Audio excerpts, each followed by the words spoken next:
Hello बच्चों, तो आज हम लोग स्टार्ट करने वाले हैं कम्पिल्लक। कम्पिल्लक देखिए, कम्पिल्लक एक हर्बल ड्रग है, लेकिन इसे साधारण रस में रखा गया है तो पता नहीं।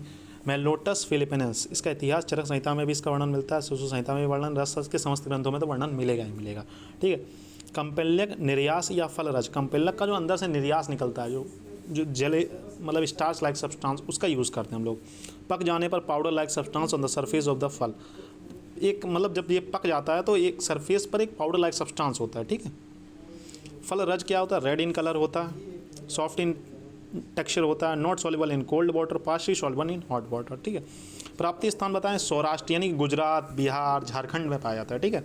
पर्याय हैं इसके, पर्याय बहुत इंपॉर्टेंट है। रेचक, रक्त चूर्णक, रक्त वर्ण का चूर्ण होता है, कर्कश, रक्तांग, चंद और रोचन। रेचक और रोचन याद है क्योंकि ये रेचन के कार्य में आता है। ठीक है। ग्राह्य स्वरूप इष्टिका चूर्ण संकासम चंद्र आढ़्यो अतिरेचनम सौराष्ट्र देशे चा उत्पन्ना सा ही कम्पिल्लका। ठीक है। चाहो तो आप इसकी सिर्फ हिंदी याद कर सकते। इष्टिका चूर्ण के समान, बहुत चमकदार, अतिरेचन मतलब बहुत ज़्यादा परगेशन कराता है, कहीं ना कहीं मतलब अतिसार बहुत ज़्यादा करा देता है। ठीक है। गुजरात देश में उत्पन्न, उसे ही कम्पिल्लक कहते हैं। ठीक है।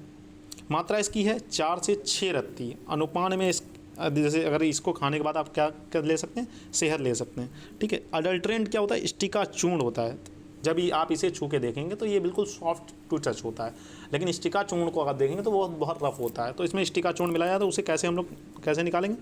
देखो, पानी में डालने पर तैरेगा। इसकी एक खास प्रॉपर्टी होती है कि इसे आप अगर पानी में डालते हैं तो ये तैरेगा। इष्टिका चूर्ण की क्या प्रॉपर्टी है? अगर आप उसे पानी में डालेंगे तो डूब जाएगा। ठीक है।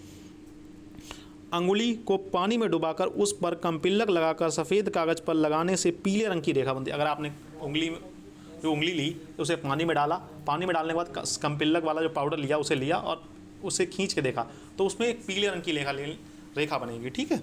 इस तरीके से परीक्षा कर सकते हैं। अग्नि पर डालने पर यह दगता है, मतलब अग्नि पर अगर डाल दो तो क्रैकिंग साउंड कैसा जलता है, जैसे छुछड़ी वगैरह नहीं जलती, उस प्रकार का जलता है। ठीक है। और एक तरीका इसका शोधन कैसे करेंगे हम लोग? शोधन इस तरीके से करेंगे कि देखो, इष्टिका चूर्ण जो होता है वो पानी में डूब जाता है। ठीक है।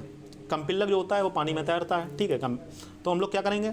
इसे हमने पानी में डाल दिया तो जितना इष्टिका चूर्ण होगा वो नीचे सेटल डाउन हो जाएगा। ठीक है। ऊपर क्या बचेगा? कम्पिल्लक को फिर आप किसी चीज़ छन्नी वगैरह से लेके नीचे मतलब वस्त्र वगैरह ले से छान के निकाल लें। ठीक है। उसे फिर सुखा दें, सुखाने के बाद इसे शोधन करते हैं। देखो कैसे? पानी में डालें, इष्टिका चूर्ण पानी में डूब जाएगा, तैरते हुए शुद्ध कम्पिल्लक को एकत्र करें और धूप में सुखा लें। ठीक है। इसके गुणकर्म क्या है देखते हैं।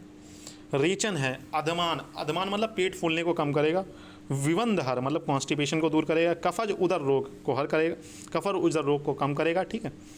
कृमिघन मतलब कृमियों को नष्ट करेगा। ठीक है। अगर पेट में कीड़े वगैरह हो गए हैं तो उनके लिए। ठीक है। गुल्म में अच्छा, ज्वर मतलब बुखार फीवर वगैरह में, शूल अगर कहीं पर पेन वगैरह हो रहा है तो उसके लिए भी बहुत अच्छा है। ठीक है। विशिष्ट योग है इसका बिंदु घृत कम्पिल्लक मलहर के नाम से आता है। ठीक है। दुर्वा आदि घृत, दुर्वा आदि तेल के नाम से आता है। ठीक है।